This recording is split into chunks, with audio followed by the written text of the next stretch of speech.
Professor Dade, Professor Soni, Shobit, and friends. When I was walking to ISB and I met Shobit, it was strange because I'm the politician and I'm in my coat and shirt, and Shobit is the business school guy with the kurta pajama. So it just shows these strange times, right? I don't want you to get. I keep saying that, when I did so many other stuff, it's the worst thing you can do actually, because you don't get good at anything. So my request to you all guys is better to be good at a few things, and that's much smarter. I was just chatting with Shobit and he asked me that you've got to speak for 10 minutes, and in political circles you normally wish people for 10 minutes.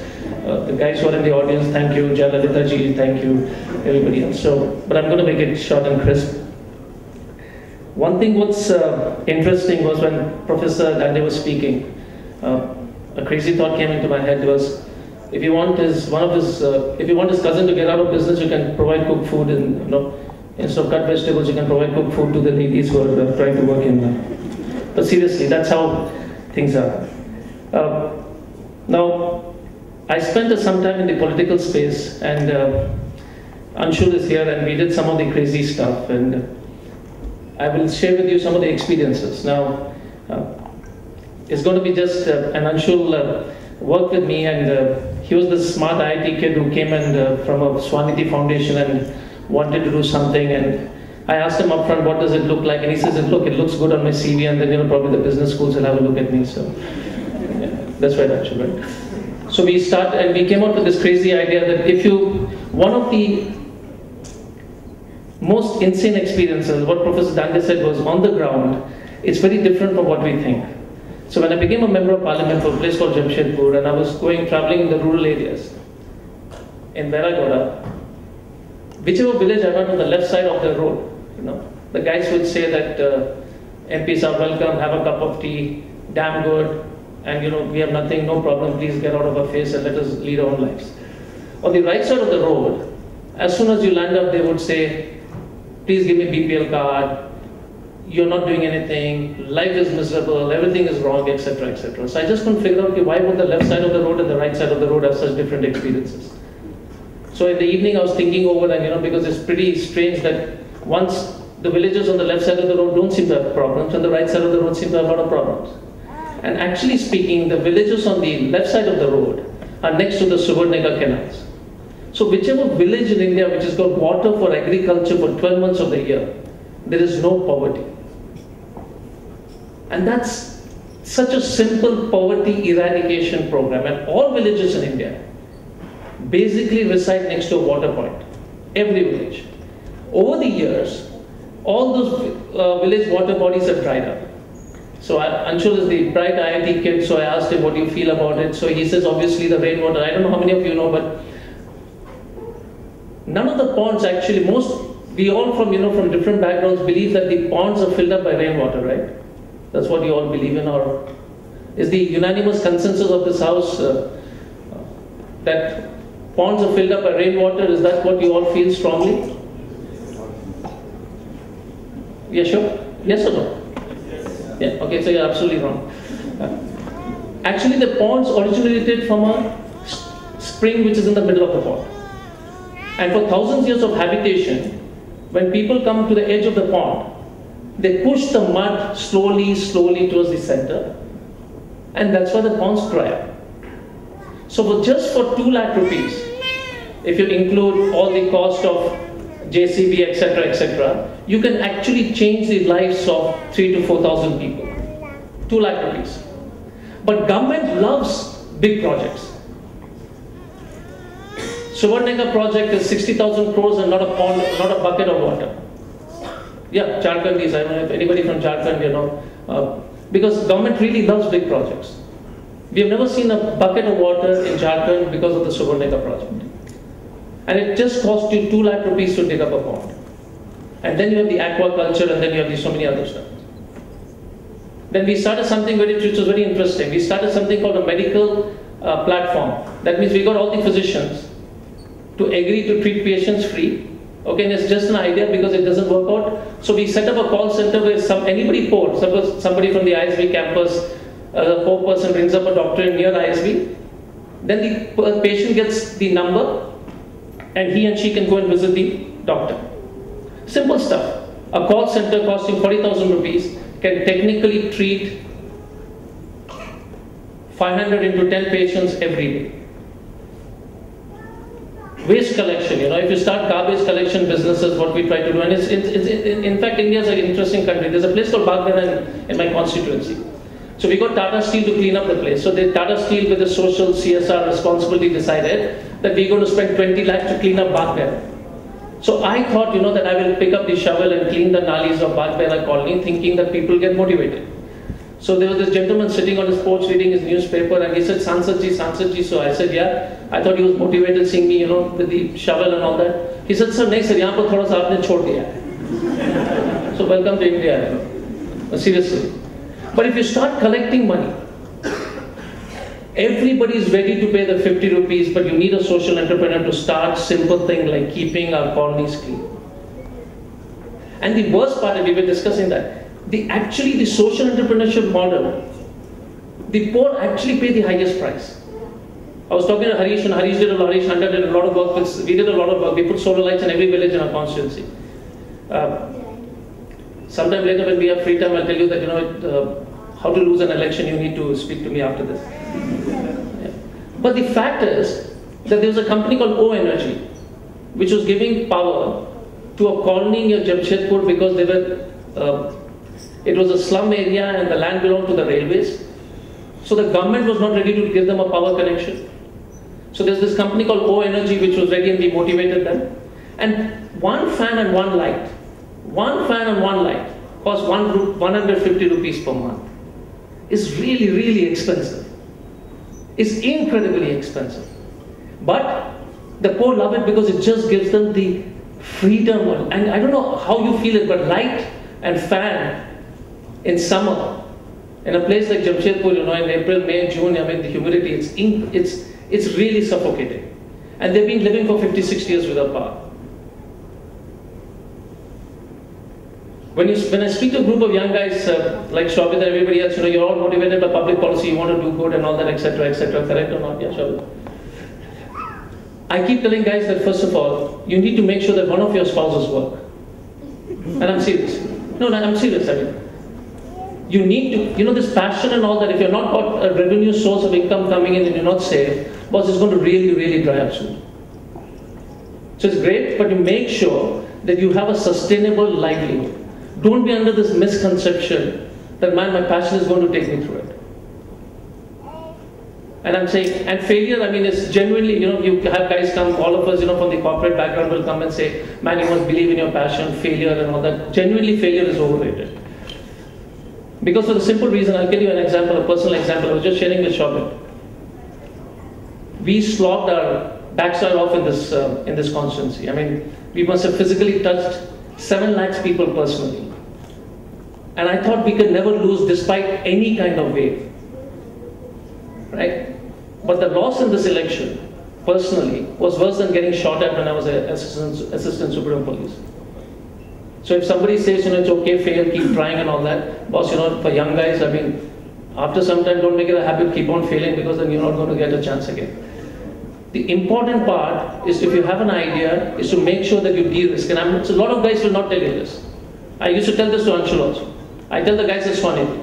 It's great to have an idea. Yeah, it's great to be passionate. But the important part is also to de-risk yourself.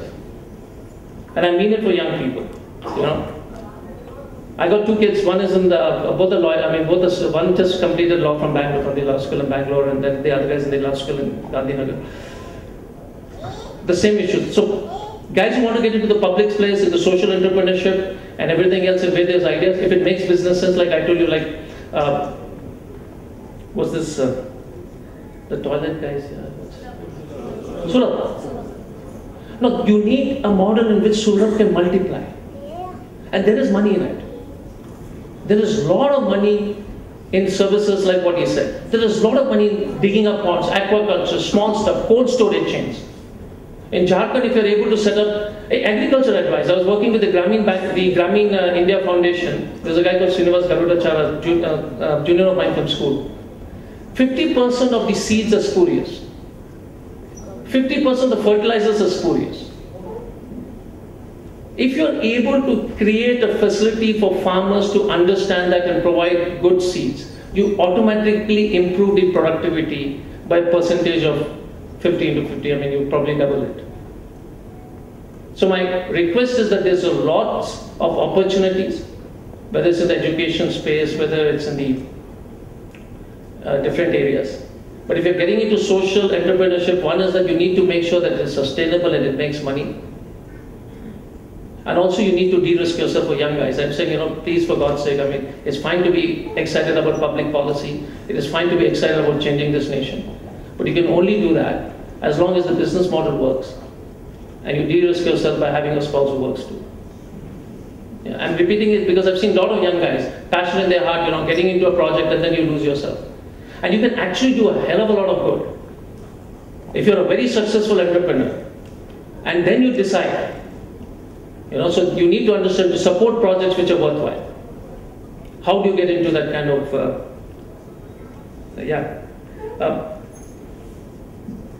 interesting, some of these examples, like Jalcraft is a good example, Fab India is a good example. Fab India is a great example. You're doing a lot of social good, you're a fantastic business model. And they're, amazingly profitable. So there are lots of opportunities for young people to do it. And one area which I finally want to close off is, as we progress and economically and things change, one of the biggest game changers in future would be skill development.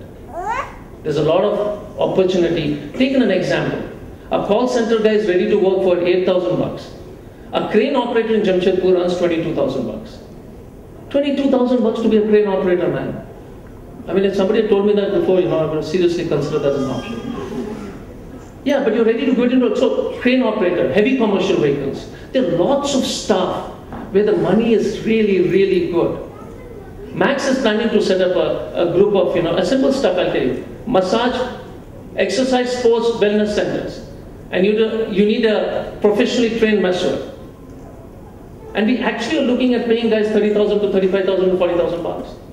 Can you train those kind of guys? Is there money into that kind of opportunities? So there's lots of things on the moment, like what I think Professor Dande said was absolutely brilliant. I mean, the moment you start looking at what is needed and get out of the traditional mindset, temple in the mall really actually rocks. If the BJP guys were listening to it, probably they'd love that. But so I want to finish off with on lessons. Listen. Whenever you're talking to a group of guys and they seem to be thoroughly bored, then the best way to get them excited is to tell them a pop story. So that's what works every time. So I'll tell you, on listening to the people, how it's important. Okay, I was a super police in Jamshedpur and we had wiped out the mafia. Okay? And this mafia was big because there's mafia. And I tell you, listening to people, how it is important. The smart guys, the problem with smart guys, and all of you guys, smart guys in this room, is that you really think you're smart, so you stop listening. So I'll tell you what happened to me. So I was the Supreme Police who had wiped out the mafia, and the mafia in Jamshedpur. Can you imagine? In 1994, Tata Steel sold their scrap in 93 for 20 crore rupees. When we wiped out the mafia in Jamshedpur, the next year, the total profit of Tata Steel was 170 crores. They sold the scrap for 150 crores. In 94, the mafia had an income of 130 crores. So if you're trying to fight those kind of guys, with a 10,000 rupees, those days the salary was 10,000 bucks. Now you start sniggering, but that's how it was. It was tough to fight those guys. So anyway, so there was this veteran mafiosi who was hiding in a house, and I got this information from the intelligence bureau that he's going to create a lot of danga in the in the district, because that's how they, you terrorize the people, then they pay up easily. That's also an interesting business model. So I got this information, it was in a house, and I called all the cops, and there was this meeting in the Skatma police station. Some of them are from Jamshedpur, some kids here. I met Bhaskar and Shomit. Yeah, sorry. So anyway, so I called all the cops, I drew the house, and I said, look, we're going to go through this place to catch the guy. I'm going to lead the team. So one guy lifted his hand, one of the sub-inspectors, and said, sir, I have an idea. I said, shut up, you shouldn't have an idea at all, because it's my job to tell you what to do. And we said, we'll go in we won't have any lights, we will not use any torches, we will surround the place, etc., etc. And I don't know if you go to a village in the night in India, during the non-moon period, it is absolutely pitch dark. So when you walk without a torchlight, and especially when the village was at a turn, so it didn't matter whether I carried a torch or not, we all fell a lot of times reaching that house, which was pretty stupid because you could have walked with a light on and the guy would have seen. And then another guy lifted his hand. So I again told this guy that you should keep your mouth shut. So we reached this house. There is only a door and there's no window. And just to be a little funny, but you guys see really this is the first time you're paying so much of attention to what I'm speaking, but seriously, okay. So this got no door, right? So I thinking of myself as let's just sort of kick the door open. Yeah, seriously. Kick the door open and there's nobody inside and there's no window. And there's this bed and there's this big bag. This really big tennis kind of a bag. So we put on the torch and all the cops go running and they're looking at, there's an AK-47, there's a 9mm pistol, there are lots of bullets and they're all excited. And then one of the constables is looking at me and I can see that there is an awful expression on his face. Because obviously the guy was inside, it was locked from inside, so where the hell would he be? I mean, anybody wants to take a guess? Sorry? Hey, where would the guy be? Yeah, correct. Absolutely. I mean, that's a smart question. The first guy was answered in so many years. Next to the door, and he had a pistol on my head. And he could have just blown my head off and walked away. So we turn around, and he catches this guy. And one thing I want to assure you that whenever you're in crisis, the whole team leaves you immediately. I swear. So we struggle, and I'm struggling for my life. This guy's struggling for his life. Isa was the name of the guy. And we struggle, and it's awful. And it's 1 minute, but it looked like a yawn. And I finally don't know what to do. So I was giving a talk in one of those business schools, and I didn't know what to do at that time. So I bite the guy's cheek here, really hard, okay, really, really hard. So one business school guy, said, "Kisa question." I said, "What?" He said, "So are you a vegetarian or not?"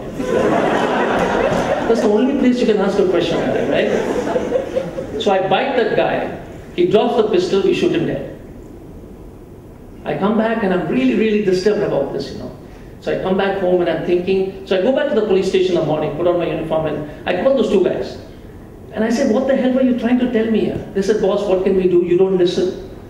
We were telling that we will just stand outside this guy's place and wait him to go to the toilet in the morning, yeah. Because when a guy goes, he's got to go to the loo sometime or the other, right? So just elegantly go and catch him. Nobody's going to carry an AK-47 to the loo. I mean, I've hardly seen any guys like that. So that is what happens if you listen. And the biggest challenge for smart guys is that we genuinely think we know it. And when we start listening to customers, whether it is cleanliness model, whether it is the pond you want to dig up, you will find that there is an incredible amount of wisdom in the business of social entrepreneurship model you want to create. But if you're going to sit there, if you don't observe people at action, understanding what is actually making them tick. Last and not the least, I want to finish off, and Shobit, I'm sorry I crossed your time. This is the last, I promise. In the deepest tribal area of my constituency in Jamshedpur, because 60% of my area is pretty Naxal affected and intensely beautiful but dangerous. There is this hut in a place called Dalgungat block. A lady, Mrs. Murmu, who's done BA, runs an English school. In a hut where the kids wear green shorts and white shirt, and the poorest of the poorest tribals are ready to pay $200 a month because they teach English. And every politician will say that Matrabhasha bahut anivarya hai, Hindi padhna zaruri hai. What will happen? But every politician and bureaucrat's kid will go to the best English speaking school. And the poor actually understand that. There is a space for English which the kids and the poorest of the poor understand. And the school in the interiormost tribal area, where the monthly income is so low, the parents still find ways to spend $200 to get their kids into a so-called English education. So that's an opportunity, So I keep saying that if you listen, you'll find a lot of ways of changing this country. And just don't leave it to the politicians and the bureaucrats and everything else, right? Because frankly speaking, it's a total different world. I want to once again thank you guys for giving me this opportunity to come and speak to you. It's been wonderful. And thanks a lot.